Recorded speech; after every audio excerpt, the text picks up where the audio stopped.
اسی طرح جہنم سے بچانے والے اعمال کے اندر صدقہ دینا، اور صدقہ دینا کیا ہے؟ بہت بڑی نیکی ہے. اور آپ صلی اللہ علیہ وسلم نے کیا فرمایا؟ تم میں سے جو آدمی کھجور کے ایک ٹکڑے کے ساتھ ہی نار جہنم سے بچ سکتا ہے تو وہ ضرور بچے. یعنی اتنا سا صدقہ بھی کر لے. بہت بڑے بڑے گفٹس دینے کی ضرورت نہیں ہے، بڑے بڑے چیریٹی کے کام کرنے کی ضرورت نہیں ہے، بٹ چیریٹی کا کام کرنے کے لیے کیا ہے کہ اتنی چیریٹی تو ضرور کرے انسان کہ اس کو بھی امید ہو کچھ اپنے لیے بھی، اور وہ کچھ نہ کچھ اور بھی شیئر کرنا چاہتا ہو. کیونکہ چیریٹی کیا کرتی ہے؟ چیریٹی ہیل کرتی ہے، چیریٹی بلیسنگز کے ساتھ ہوتی ہے، اور چیریٹی لوگوں کو فائدہ پہنچاتی ہے. اس لیے چیریٹی تو ہمیں کرنی ہے کیونکہ اللہ کے رسول نے فرما دیا. اسی کے ساتھ ہمیں اور پتہ چلتا ہے کہ جہنم سے بچنے والے اعمال میں نفلی روزے بھی شامل ہیں. تو آپ دیکھیں، روزہ تو روزہ ہی ہے، مگر نفلی روزہ جو کہ عام دنوں کا روزہ ہے، جس میں ہمیں روزہ فرض نہیں کیا گیا ہوتا. اور عام دنوں کے روزے کون سے ہوتے ہیں؟ آپ صلی اللہ علیہ وسلم نے ہر پیر اور جمعرات کو روزہ رکھا، تو ہم اس کو رکھ سکتے ہیں. کوئی ایک بھی ہیبٹ اختیار کر سکتے ہیں، چاہے پیر کی چاہے جمعرات کی، اس کو سنت سمجھ کے پورا کرنا شروع کر دیں. آن اینڈ آف کر لیں، ہر دفعہ نہیں کر سکتے تو کوئی ایک دفعہ ہی کر لیں لائف میں اپنی، ہے نا. اور اسی طرح جیسے کہ آپ صلی اللہ علیہ وسلم ایام 20 کے روزے رکھا کرتے تھے، ہر مہینے کے 3 روزے، چاند کی 13 14 15 13 14 15، یعنی کہ ہر چاند کے، ہر نیو مون کا مڈ آف دا، جس میں کہتے ہیں فل مون آ جاتا ہے خوبصورت والا، جس کو ہم سب بہت ایڈمائر کرتے ہیں، تو وہی وہ فل مون کے جو ڈیز ہوتے ہیں نا 13 14 15، اس کو ایام 20 کہتے ہیں، روشن روزے کہتے ہیں. تو بس اسی روشن روزے والے جو دن ہے نا، ان کو ہم اپنا لیں. اس کے علاوہ آپ دیکھیں بہت سے نفلی روزے آتے ہیں. ابھی شعبان تھا، شعبان میں نفلی روزے رکھے جا سکتے تھے، ذی الحج کے نفلی روزے آئیں گے، آگے محرم کے نفلی روزے آئیں گے، بے شمار نفلی روزے ہیں. تو نفلی روزے کے ذریعے سے انسان نار جہنم سے بچ جاتا ہے. پھر اسی کے علاوہ آپ دیکھیں جہنم سے بچنے والے اعمال میں نماز جماعت کی پابندی بھی ہے، یعنی کہ نماز کا پڑھنا بھی، کیونکہ جہنم میں جانے والے لوگ کیا کہیں گے؟ ما سلککم فی سقر، کہ تمہیں کس چیز نے جہنم میں ڈالا تھا؟ تو کیا کہیں گے؟ لم نکو من المصلین، ہم نماز نہیں پڑھتے تھے. اب اس کا مطلب یہ نہیں ہے کہ آپ باہر نکلیں آج اور جو آپ کو نمازی نہ ملے، اور جتنے بھی لوگ جو ہے وہ نماز کی طرف مسجد میں جاتے ہوئے نہ نظر آئیں تو آپ کیا فتویٰ ڈالنا شروع کر دیں تم سب جہنمی ہو. نو، یہ اس لیے نہیں بتایا جا رہا آپ کو کہ آپ دوسروں کو ایسیس کریں، ہمیں خود کو ایسیس کرنا ہے بیسکلی. کیونکہ رمضان بیسکلی ہماری سیلف فوکسنگ کا مہینہ ہوتا ہے، اپنے آپ کی سیلف اسسمنٹ کا مہینہ ہوتا ہے، اپنی خود کی جو ہے تیاری اور خود کی اصلاح کا مہینہ ہوتا ہے یہ. تو ہم انشاءاللہ اس میں اپنے آپ کو دیکھیں گے کہ ہماری نماز جو ہے وہ کہیں ضائع تو نہیں ہو رہی. اور کیا نماز ہماری پڑھ کے بھی تو ضائع نہیں ہو رہی؟ پڑھ کے ضائع کیسے ہو جاتی ہے؟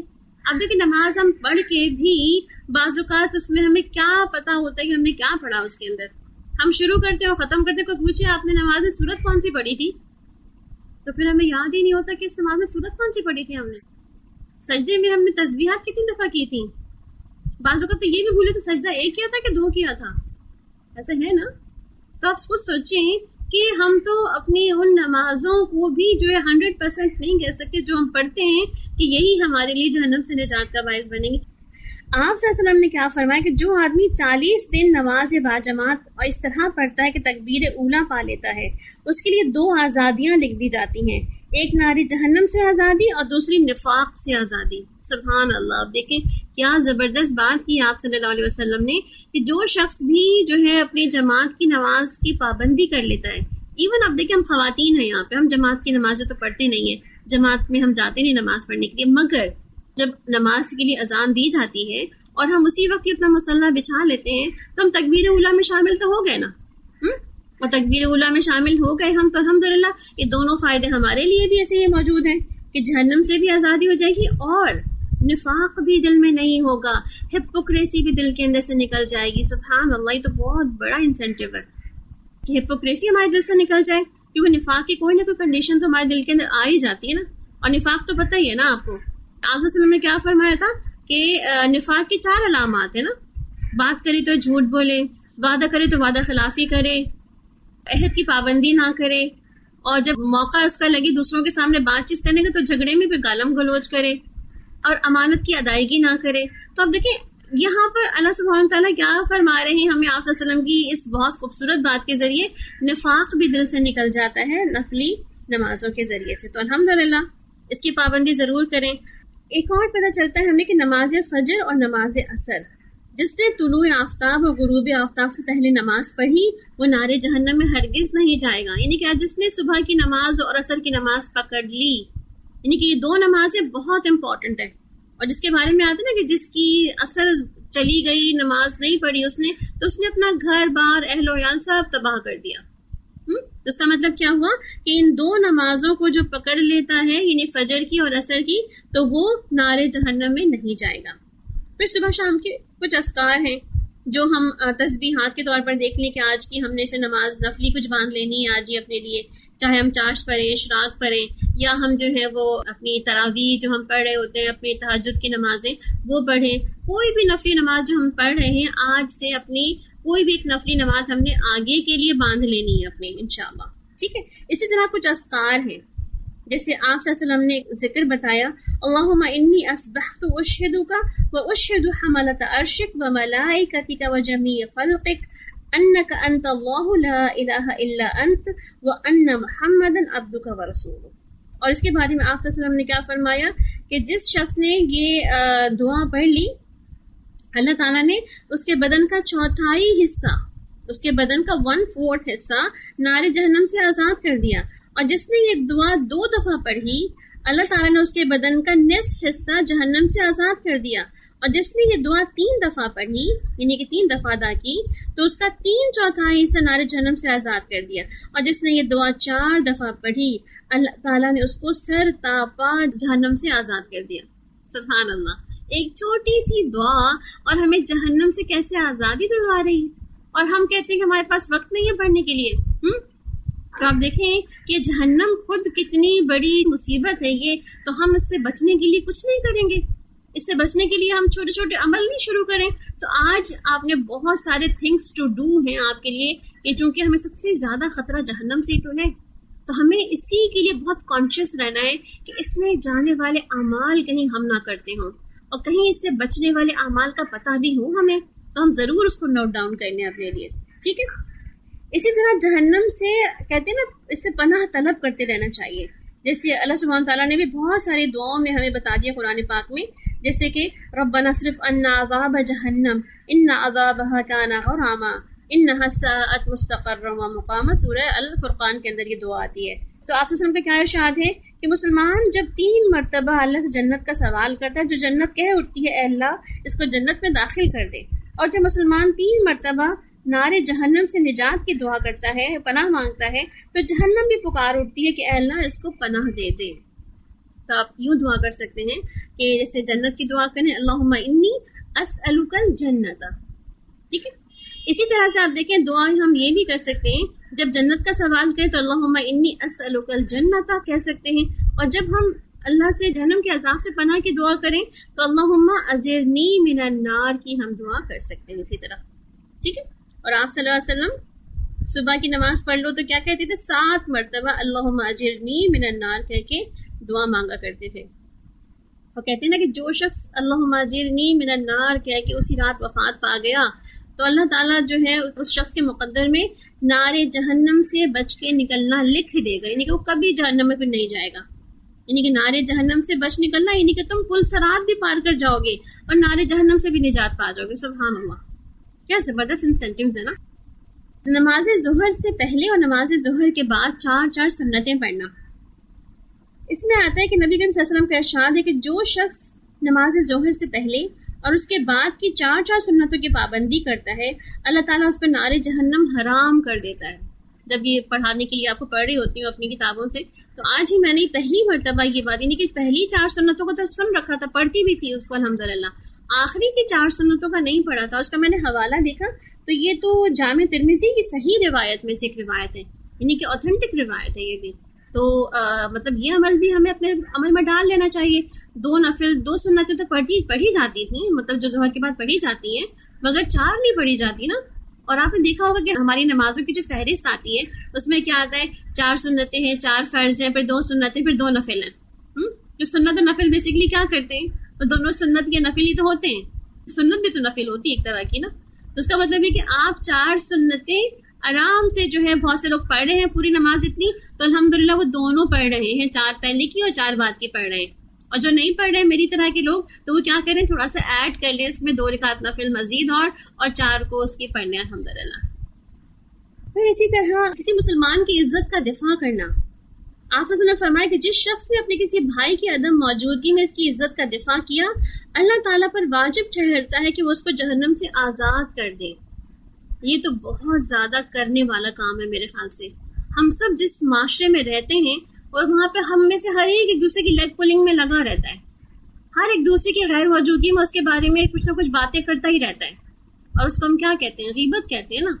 اب وہ غیبت کیا ہوتی ہے، جو بعض اوقات کچھ چیزیں تو اس کے اندر ہوتی ہیں، وہ شخص ہوتا ہی ایسا ہے کہ ہاں بھئی اس کے اندر یہ خرابی موجود ہے، مگر بعض اوقات وہ خرابی موجود ہی نہیں ہوتی اس کے اندر اور کہیں جا رہی ہوتی ہے، اس کا مطلب ہے کہ بہتان بھی لگایا جا رہا ہوتا ہے۔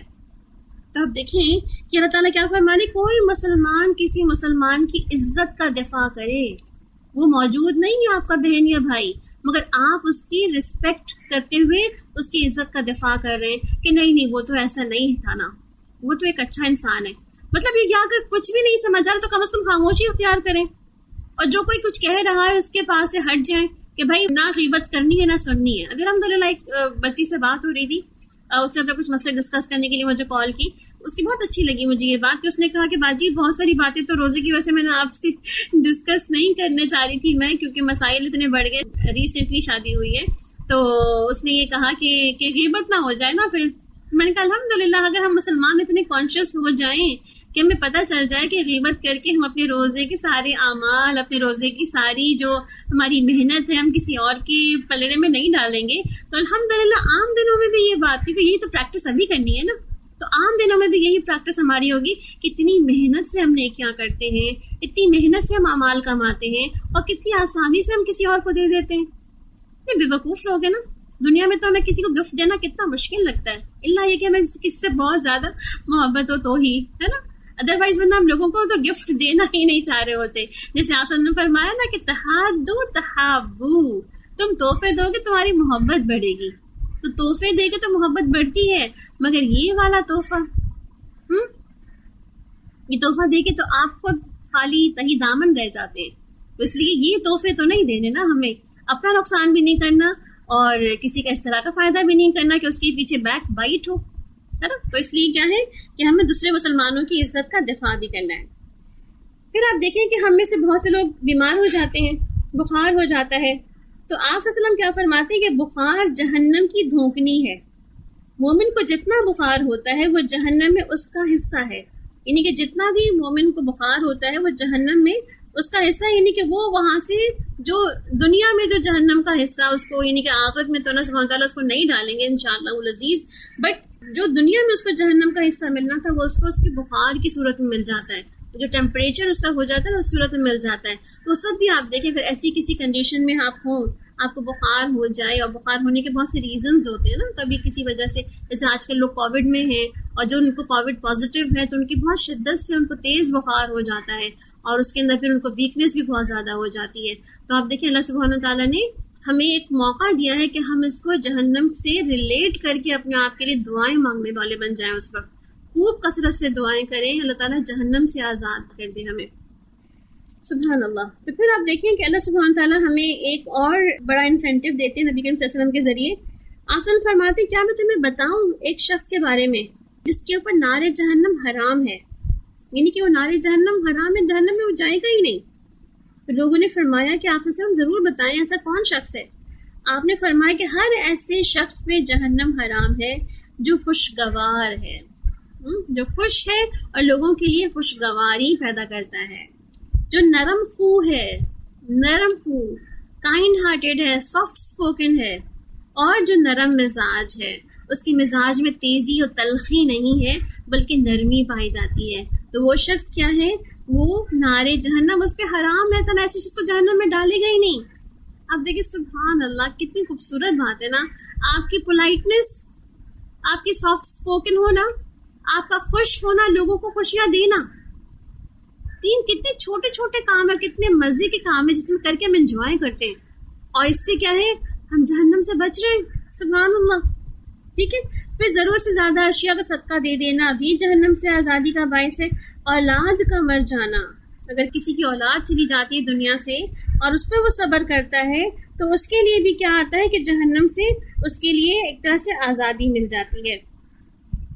اسی طرح بہت ہی صبر اور ضبط کے ساتھ بیٹیوں کی پرورش کرنا، کیونکہ لوگ بیٹیوں کی پرورش بہت مشکل سمجھتے ہیں نا، تو آپ صلی اللہ علیہ وسلم نے کیا فرمایا، جس کی 3 بیٹیاں ہیں یا 3 بہنیں ہیں یا 2 بیٹیاں ہیں اور 2 بہنیں ہیں، وہ ان کے متعلق ان سے بہت اچھا سلوک کرتا ہے، اور اتنا کہ وہ بیاہ کے بھی چلی جاتی ہیں، وفات بھی پا جاتی ہیں، تو وہ جہنم میں اس کے لیے ڈھال کا سبب بنیں گی۔ یعنی بیٹیوں سے خوفزدہ نہ ہوں، بیٹیوں کو جو ہے وہ اس لیے نہ زندہ درگور کر دیں کہ وہ ایک مصیبت لے کر آ رہی ہیں، ایک ذمہ داریاں لے کر آ رہی ہیں، بلکہ وہ تو آپ کو جہنم سے نجات کا باعث بن رہی ہیں، ڈھال بن رہی ہیں آپ کے سامنے۔ سوچیں کوئی پروٹیکٹیو شیلڈ آپ کے سامنے ہو تو کتنا آپ پروٹیکٹ ہو جاتے ہیں نا کسی بھی چیز سے، کسی مشکل سے، کسی پریشانی سے۔ سبحان اللہ۔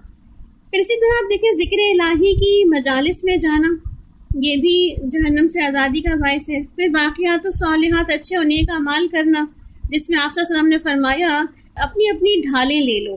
صحابہ کرام نے فرمایا کہ یا رسول اللہ صلی اللہ علیہ وسلم کو دشمن آنے والا ہے، آپ نے فرمایا کہ نہیں، نارے جہنم کے مقابلے میں اپنی ڈھالیں لے لو اور کہو سبحان اللہ والحمد للہ ولا الہ الا اللہ واللہ اکبر۔ روز قیامت کو یہ الفاظ نجات دلانے کے لیے آگے آئیں گے، اور یہی ہمیشہ باقی رہنے والی نیکیاں ہیں۔ سبحان اللہ، یہ سارے الفاظ تو ہم کہہ رہے ہوتے ہیں نا ہر نماز کے بعد، سبحان اللہ، الحمدللہ، اللہ اکبر، ہے نا، کہہ رہے ہوتے ہیں نا بہت آسانی سے۔ تو یہ سمجھیں کہ اس کو اب اس سوچ کے ساتھ یہ تسبیح پڑھنی ہے، ورنہ ہم کیسے پڑھ رہے ہوتے ہیں ویسے، سبحان اللہ سبحان اللہ سبحان اللہ سبحان اللہ الحمدللہ اللہ اکبر، ختم، تسبیح ختم، ہماری بس ڈیوٹی ختم، ہے نا۔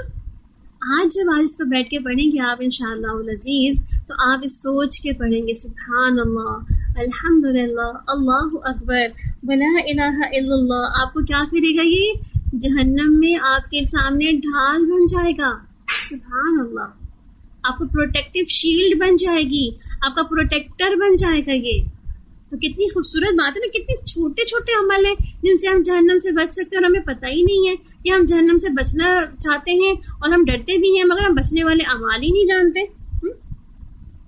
تو الحمدللہ ہمیں کیا پتہ چلا پھر کہ یہ سارے اعمال جو ہمیں جہنم سے بچا لیتے ہیں۔ اچھا، پھر آپ دیکھیں کہ جہنم سے بچانے والے اعمال تو ہم نے دیکھ لیے، مگر اب تھوڑی سی یہ بھی دیکھ لیتے ہیں کہ جو شخص جا رہا ہے جہنم میں، انا اعتدنا، ہم نے تیار کر رکھا ہے اس کے لیے کیا کیا، اہل جہنم کو کیا کھانا دیا جائے گا، کیا پینا دیا جائے گا، اس کے بارے میں اللہ تعالیٰ کیا فرماتے ہیں۔ ہم بہت چھوٹی چھوٹی باتیں ڈسکس کر لیتے ہیں، بہت ڈیٹیل میں نہیں جاتے۔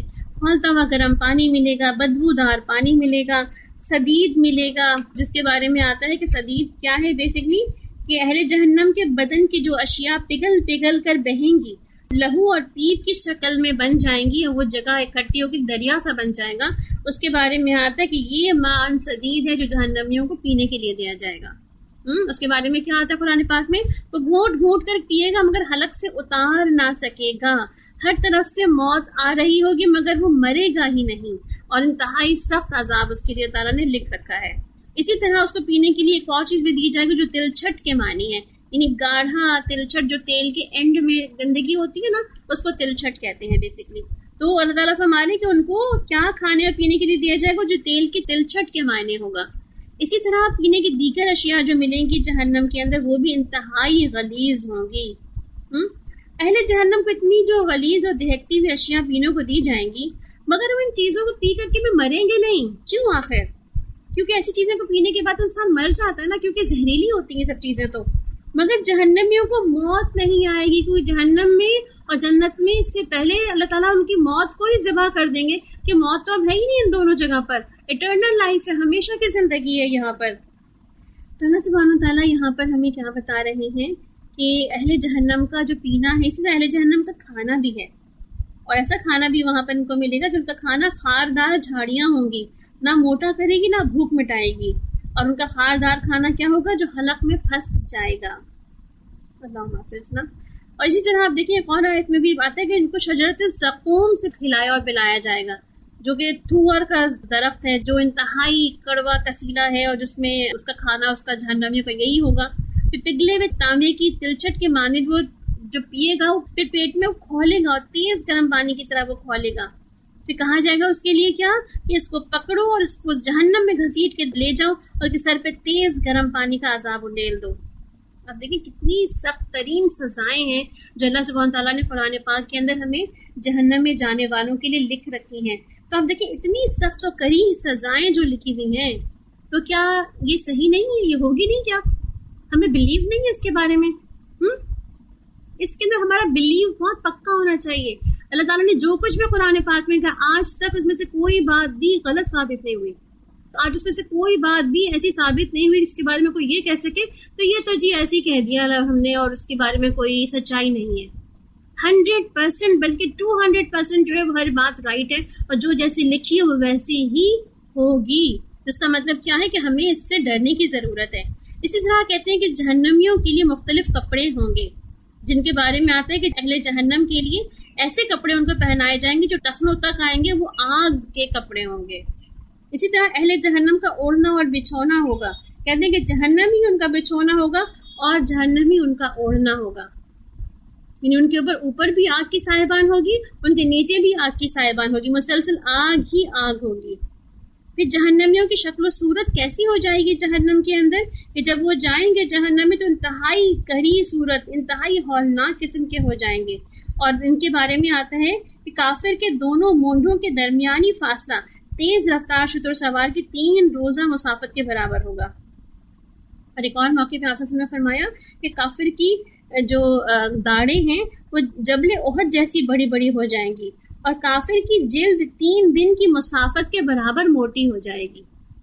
یعنی کہ آپ دیکھیں کہ جہنم میں اس کا جثہ بھی جو ہے وہ سزائیں کھا کھا کے بڑا ہوتا چلا جائے گا، اتنا بڑا ہو جائے گا. ایک اور موقع پہ آپ نے فرمایا کافر کی جلد 42 ہاتھ یعنی 42 ٹائمز جو ہے موٹی ہو جائے گی، اس کی ایک داڑھ جبل احد سے بڑی ہو جائے گی.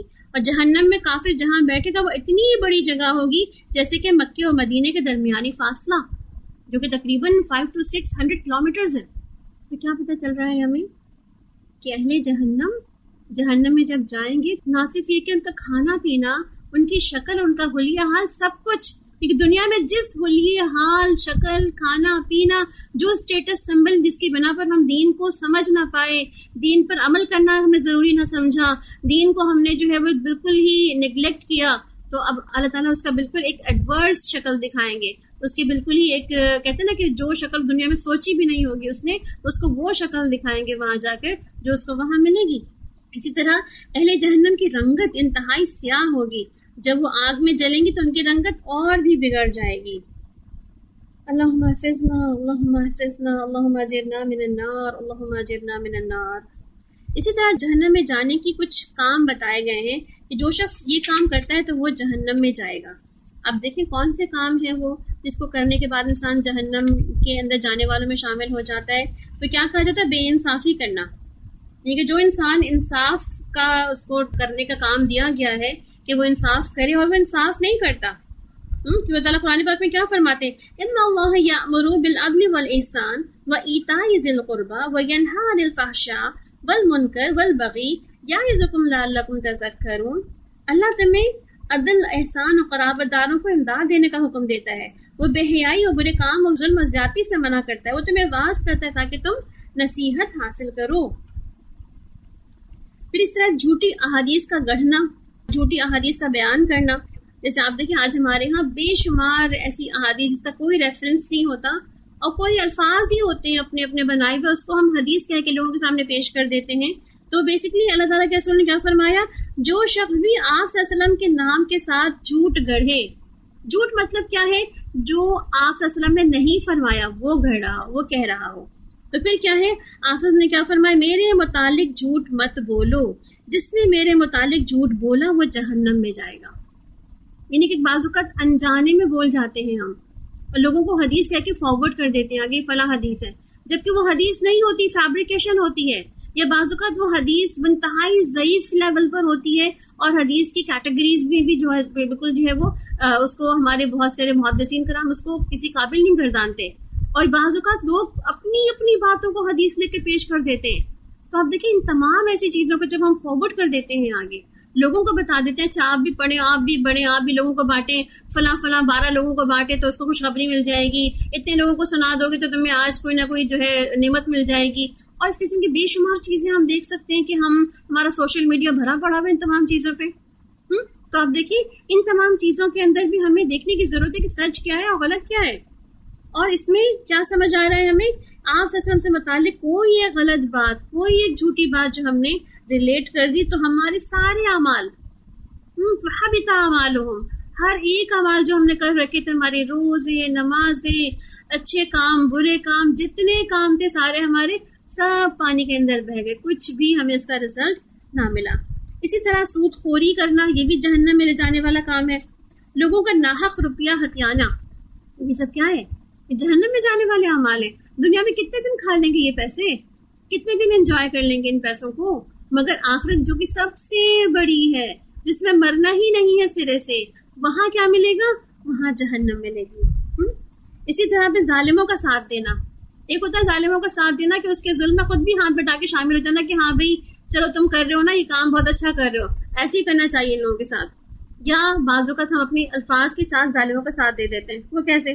جیسے بھی بینک میں اتنی بڑی ڈکیتی پڑی ہو، اتنے لوگوں کا ان کی پوری جمع پونجی لٹ گئی، اب صرف یہ کہہ دینا اچھا ہوا، ایسے لوگوں کے ساتھ ایسا ہونا ہی چاہیے. بڑا لوگ پیسہ جمع کر کے رکھتے ہیں نا، ان کے ساتھ ایسے ہی ہونا چاہیے. بڑا لوگ غریبوں کو نہیں بانٹتے نا، ان کے ساتھ ایسے ہی ہونا چاہیے. آپ کو کیا پتا کہ اس غریب کو بانٹتا ہے کہ نہیں بانٹتا؟ آپ کو کیا پتا کہ اس نے جمع پونجی کہاں سے جمع کر کے رکھی تھی؟ کیا کچھ بیچ باچ کے اس نے چیزیں وہاں رکھی ہوں گی اپنی بڑھاپے کے لیے اور اپنے آگے کے دنوں کے لیے؟ نہیں پتا نا ہمیں. تو انسان کس طرح جو ہے وہ کچھ نہ کیا، کہتے نا کہ وہ گلاس پھوڑا 12 آنے والی بات ہے کہ نہ آپ لینے میں نہ دینے میں بلا وجہ آپ ظالموں میں اپنا نام لکھوا کے چلے آئے. تو ہمیں اس سے بھی بچنے کی ضرورت ہے. اپنا اسٹیٹمنٹ ہم نے ہر جگہ نہیں پاس کر دینا، کہیں پر بھی بغیر سوچے سمجھے کہ جی اسٹیٹمنٹ ہی تو ہے، میرے بولنے سے کیا ہوتا ہے. آپ کے بولنے سے کہیں نہیں کچھ ہوتا، مگر آپ کے بولنے سے جو آپ کا فرشتہ ہے نا وہ آپ کو لکھ لیتا ہے. اور وہ کہاں لکھ لیتا ہے؟ اس نے کیا کیا؟ اس نے صرف جو ہے وہ کہہ دیا کہ ہاں ٹھیک ہے فلاں نے ٹھیک کیا. جیسے آپ وسلم نے کیا فرمایا تھا، ایک شخص قاتل ہے، قتل کرتا ہے، مگر دوسرا شخص کیا کہتا ہے؟ ہاں تم نے ٹھیک کیا، اس کو قتل کر دیا، تو وہ بھی قاتل ہی شمار کیا جاتا ہے. پھر جیسے آج آپ دیکھیں نا کسی بھی قتل کے مقدمے میں اگر کوئی شخص کہتا ہے کہ فلاں نے مجھے کہا تھا قتل کرنے کے لیے، تو جتنا وہ قتل کرنے والا سزاوار ہوتا ہے، اس نے جو کہا ہوتا ہے وہ بھی اتنا ہی سزاوار ہوتا ہے. کیوں؟ کیونکہ اس نے آرڈرز دیے تھے نا. اس کا مطلب ہے کہ ہم اپنی زبان کو بہت احتیاط سے استعمال کریں. ہمیں پتا ہو کہ ہم کیا بولنے جا رہے ہیں، اور جو ہم بولنے جا رہے ہیں وہ ہمارے اعمال میں لکھا جائے گا. تو اس لیے ہمیں ظالموں کا ساتھ کسی بھی طرح سے نہیں دینا. اسی طرح آپ دیکھیں جانوروں کو تکلیف دینا، یہ بھی جہنم میں لے جانے والے اعمال میں سے ہے. کیونکہ آپ صلی اللہ علیہ وسلم نے ارشاد فرمایا کہ ایک عورت تھی، ایک بلی کی وجہ سے جہنم میں گئی. اس نے بلی کو قید کر دیا، نہ اس کو کھلایا نہ اس کو پلایا اور نہ ہی اس کو چھوڑا کہ وہ زمین میں حشرات کھا لیتی تھا، یہاں تک کہ وہ بلی بھوک سے بل بلا کر مر گئی. اس عورت کو جہنم میں ڈال دیا گیا اس بلی کی وجہ سے. سوچی، ہم پیٹس پال تو لیتے ہیں بعض اوقات، مگر پیٹس کا خیال نہیں رکھتے، ان کے کھانے پینے کا، ان کے رہنے سہنے کا خیال نہیں رکھتے. یا بعض اوقات ہم دشمنی بس بعض اوقات کرتے ہیں کہ اٹھا کے پتھر، اٹھا کے پتہ نہیں کیا کیا چیزیں ہیوی ان چھوٹے موٹے جانوروں کو مار دیتے ہیں. کہیں ان کی ٹانگیں ٹوٹ جاتی ہیں، کہیں ان کا سر پھوٹ جاتا ہے، اور کہیں وہ پاگل ہو جاتے ہیں اور اس طرح سے پھر وہ آ کے مر جاتے ہیں. تو ایسے ظلم و زیادتی بھی ہم جانوروں کے ساتھ نہیں کرنی. ٹھیک ہے. اسی طرح پہ ایک اور بھی ملتی ہے ہمیں بات کہ جو لباس پہننے کے باوجود بھی عورتیں ایسی ہوں گی جو ننگی ہوں گی، تو ان کے بارے میں بھی آتا ہے کہ وہ جہنم میں لے جانے والے اعمال میں سے آ جاتا ہے. کہ آپ صلی اللہ علیہ وسلم نے کیا فرمایا کہ اہل جہنم کی 2 اصناف ایسی ہیں جنہیں میں نے نہیں دیکھا، اور وہ افراد جو ہاتھوں میں گائے کے دموں کے جیسے کوڑے لیے پھریں گے، لوگوں کو ماریں گے، یعنی کہ لوگوں کو مارنے کے لیے کوڑے لے کے پھرتے رہیں گے. اور وہ عورتیں جو لباس پہن کے بھی ننگی ہوں گی، جو مردوں کو اپنی جانب مائل کرتی ہوں گی، یعنی اتنا ٹرانسپیرنٹ یا اتنا جو ہے وہ ٹائٹ لباس پہنا ہوگا کہ جو ان کے فیگرز کو اور انہینس کرے گا، اور تاکہ وہ اور زیادہ لوگوں کے اندر پرومیننٹ ہو سکیں اور پھر لوگوں کی نگاہوں کی لذت کا باعث بن سکے. تو ان کے لیے کیا کہا جا رہا ہے کہ وہ لباس پہن کر بھی ننگی ہیں. کیوں؟ کیونکہ لباس تو آپ کو ڈھانکتا ہے، چھپاتا ہے، کور کرتا ہے، آپ کی فگر کی تمام زاویوں کو، چیزوں کو کور کر لیتا ہے. مگر یہی زاویے سارے باہر نکل کے لوگوں کے سامنے اگر آ رہے ہو، وہ آپ نے ٹائٹس پہنی ہو بہت ہی پاؤں کے اندر، اور آپ کی پوری ٹانگوں کی ساری شیپ اوپر تھائیز تک، کیونکہ آپ کی چانکیں بھی تو دور تک کھلی ہوتی ہے نا، پھر پوری تھائیز کی شیپ آپ کی نظر آ رہی ہوگی, پوری پنڈلی کی شیپ آپ کی نظر آ رہی ہو. اور پھر یا پھر آج کل جو شرٹس میں بڑے عجیب و غریب قسم کے فیشن چل پڑے ہیں کہ بڑے بڑے سوراخ اس میں کروا لینا, بڑے بڑے ہولز کروا لینا, اس کے اندر پوری ہاتھوں کے بازو نظر آ رہے ہوں, گلا اتنے بڑے بڑے پہن لینا کہ پورا جو ہے آپ کی گردن کی ساری ہڈیاں سب چیزیں نظر آ رہی ہوں اور آپ باہر اسی طرح نکل رہے ہوں. تو آپ سوچیں کہ ہم کتنے دن کر لیں گے ان سب چیزوں کو, کتنا خوش ہو لیں گے ان لوگوں کے اندر یہ واہ لے کر کے کہ آپ بہت بیوٹیفل ہیں, آپ بہت خوبصورت ہیں, آپ کا فگر بہت ہی حسین ہے, آپ چلتی ہیں تو فلاں لگتی ہیں اور آپ بولتی ہیں تو فلاں لگتی ہیں. مطلب ہم کتنے دن جی لیں گے ان سارے کمنٹس کے ساتھ, کتنا خوش ہو لیں گے ان سارے کمنٹس کے ساتھ. مگر اس کے ساتھ اس کا اینڈ ریزلٹ کیا ہے, الٹیمیٹلی ہمیں کیا ملنے والا ہے اس کے بعد؟ اگر ہماری اس پہ نظر پڑ جائے کہ ہمیں کیا ملنے والا ہے اس کے بعد, تو ہماری ساری توجہ جو ہے نا وہ اپنی اصلاح پر ہوگی کہ ہم اس اعمال کو کریں جس کو کرنے کے بعد ہمیں جنت مل جاتی ہے. ان اعمال سے بچیں جن کو کرنے سے جہنم ہمارے لیے فرض ہو جاتی ہے. ان کے بارے میں آپ نے کیا فرمایا کہ ایسی عورتیں جنت میں نہیں جائیں گی, نہ ہی جنت کی خوشبو پا سکیں گی, حالانکہ جنت کی خوشبو تو دور دور تک پھیلے گی, یعنی کہ دور سے ہی جنت کی خوشبو آ رہی ہوگی. اس کا مطلب ہے کہ ہم عورتوں کو ایک دوسرے کو گائیڈ کرنے کی ضرورت ہے, ہمیں خود بھی اپنے آپ کو پتہ کرنے کی ضرورت ہے کہ ہم کیسے جو ہے وہ کپڑے پہنتے ہیں. لوگ دیکھ کے بتائیں نا کہ ہمارے کپڑے کیسے ہوتے ہیں, سی تھرو ہیں ہمارے کپڑے, یا ہمارے کپڑے بہت ہی ہمارے جسم کی تمام فگرز کو جو ہے انہینس کر رہے ہیں, کیا کر رہے ہیں. ہم دوسروں سے ویوز لے لیں. دیکھیں مردوں کی نظریں کہاں پڑتی ہیں عورتوں کے اوپر, کن ایریاز کو مرد دیکھ رہے ہوتے ہیں. تو وہی ایریاز اگر ہم نے چھپائے نہیں ہیں, یا ہم بعض اوقات گاؤن اور اسکارف پہن کے بھی اس کو نہیں چھپا پا رہے ہوتے, وہ بھی ویزیبل ہو رہے ہوتے ہیں, تو پھر ہمیں ضرور دیکھنا چاہیے کہ ہمارا جو سینہ ہے وہ ڈھکا ہوا ہے کہ نہیں, ہمارے سر کے بال جو ہے وہ ڈھکے ہوئے ہیں کہ نہیں, ہمارا باڈی فگر جو ہے وہ ڈھکا ہوا ہے کہ نہیں.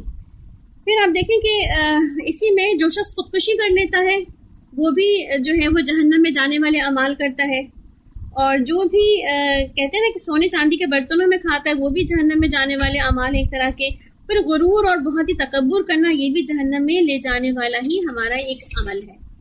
چلیے الحمدللہ ہماری آج کی گفتگو تمام ہوئی, مگر جاتے جاتے میں ایک آخری بات ضرور ایڈ کروں گی, کیونکہ یہی موقع ہے جس وقت جو ہے خواتین کو تھوڑا سا ان کے دلوں کو سکون دینے کی بات کر لوں, جہاں پہ اتنی ساری باتیں ہمیں جہنم کی کرنی ہیں. ایک مسئلہ آپ نے بہت سن رکھا ہوگا کہ خواتین سب سے زیادہ جہنم میں دیکھی گئی ہیں, اور آپ صلی اللہ علیہ وسلم کی حدیث بھی ملتی ہے ہمیں کہ میں نے سب سے زیادہ خواتین کو جہنم میں دیکھا ہے. تو آپ دیکھیں کہ اس میں جو ہمیں ایک بہت ہی کام کا نقطہ پتہ چلا ہے نا, جو آج اس کتاب سے مجھے پتہ چلا, ماشاءاللہ سے بہت خوبصورت کتاب ہے. آج ڈاکٹر محمد عبدالرحمان العریفی صاحب کی کتاب ہے عالم آخرت, بہت ہی ایکسلنٹ بک ہے یہ. جہنم, دوزخ اور تمام موت کے بعد کے تمام چیزوں کو بہت ہی زبردست ایکسپلین کیا انہوں نے. بہت ہی آتھینٹک کتاب ہے بالکل, جس کو آپ کہہ سکتے ہیں کہ فالو کیا جا سکتا ہے. کہتے ہیں جہنم میں جب عورتوں کی تعداد زیادہ ہوگی تو جنت میں بھی عورتوں کی ہی تعداد زیادہ ہوگی. سبحان اللہ, کتنی خوبصورت بات پتہ چلی نا آج کے دن کی. کہتے ہیں نا تھاٹ آف دا ڈے ہو گیا یہ آج سے میرا دن بن گیا, میری تو دن بن گیا اس والی بات سے الحمدللہ. یہ کہتے ہیں کہ جنت میں بھی عورتوں کی تعداد مردوں کے مقابلے میں زیادہ ہوگی. اس کے بارے میں ابو ہریرہ سے ایک روایت آتی ہے کہ آپ نے فرمایا اہل ایمان جو کہ اولین گروہ جنت میں داخل ہوگا ان کے چہرے 14ویں کے چاند کی طرح چمکتے ہوں گے. ان کے بعد جو لوگ جنت میں جائیں گے ان کے چہرے تاروں کے مانند چمکتے ہوں گے. ان میں سے ہر ایک کی 2 بیویاں ہوں گی جن کی خوشنمائی اور بدن کا عالم یہ ہوگا کہ پنڈلی کی شفافیت سے ہڈی کا مف تک نظر آ رہا ہوگا, یعنی گودا تک نظر آ رہا ہوگا, اور جنت کا کوئی مرد بنا بیوی کے نہ ہوگا. سوچیے آپ, اس کا مطلب تو یہی ہوا نا کہ جنت میں ایک مرد ہے اور اس کی 2 بیویاں, تو عورتیں تو زیادہ ہو گئی نا, ریشو تو ویسے ہی زیادہ ہو گیا ان کا. اور صحیح مسلم کے جو شارح ہیں قاضی ایاز وہ بھی یہ کہتے ہیں کہ ایک حدیث میں آتا ہے کہ جہنم میں بھی عورتوں کی تعداد مردوں کے مقابلے میں زیادہ ہوگی, تو اس کا مطلب ہے کہ جنت میں بھی عورتوں کی تعداد مردوں کے مقابلے میں زیادہ ہوگی. اور آپ دیکھیں نا اس کو, یہ جو لاجک یہ دیتے ہیں وہ یہ کہ دنیا میں بھی آج آپ دیکھیں تو کیا ہے, ہماری تعداد خواتین کی جو ہے وہ زیادہ ہے. اور کہتے ہیں بعض کنٹریز میں تو 5% تعداد ان کی ایسی زیادہ ہو گئی کہ ایک مرد پر 5 عورتیں ہیں. اور آپ وسلم کی حدیث ہے نا کہ آخر وقت ایسا آئے گا کہ ایک مرد جو 50 عورتوں کا کفیل ہوگا. یعنی کہ عورتوں کی تعداد دنیا میں ویسی ہی بڑھ رہی ہے تو جنت میں بھی بڑھ جائے گی. یعنی کہ جتنی جہنم میں جائیں گی اس سے کہیں زیادہ جنت میں بھی تو جائیں گی نا. الحمدللہ. تو ہم سب اپنے لیے دعا تو کر سکتے ہیں, تعالیٰ ہمیں جنتی عورتوں میں شامل کرنا, ہمیں جنتی عورتوں کا لباس پہنانا, اور ہمیں جنت میں داخل کرنا انشاءاللہ العزیز. کل ہم جنت کا سفر شروع کریں گے انشاءاللہ, اور بہت ہی خوبصورت سفر ہے جس کے بارے میں میں نے اپنی اوپننگ میں کہا بھی تھا کہ انشاءاللہ ہم اس میں جنت کی سیر کریں گے، اور جنت کی سیر کے دوران دیکھیں گے کہ جنت کے جانے کے لیے کیا ویزا ریکوائرڈ ہے، کون سی کرنسی چاہیے ہمیں، کون سے جو ہے اعمال کرنے ہوں گے جو ہمارے لیے جنت کا لگیج بنا دیں، ہمارا جانا آسان کر دیں. تو انشاءاللہ کل سے ہمارا جنت کا سفر شروع ہو رہا ہے. اینڈ جزاکم اللہ خیرا کثیرا، اللہ تعالیٰ آپ سب سے راضی ہو جائے، اور قرآن کی تلاوت کرو، بلا شبہ قیامت کے دن یہ اپنے ساتھیوں کی سفارش کے لیے آئے گا. جزاکم اللہ خیرا کثیر. سبحانک اللہم و بحمدک، اشہد ان لا الہ الا انت، استغفرک و اتوب الیک. السلام علیکم و رحمۃ اللہ وبرکاتہ.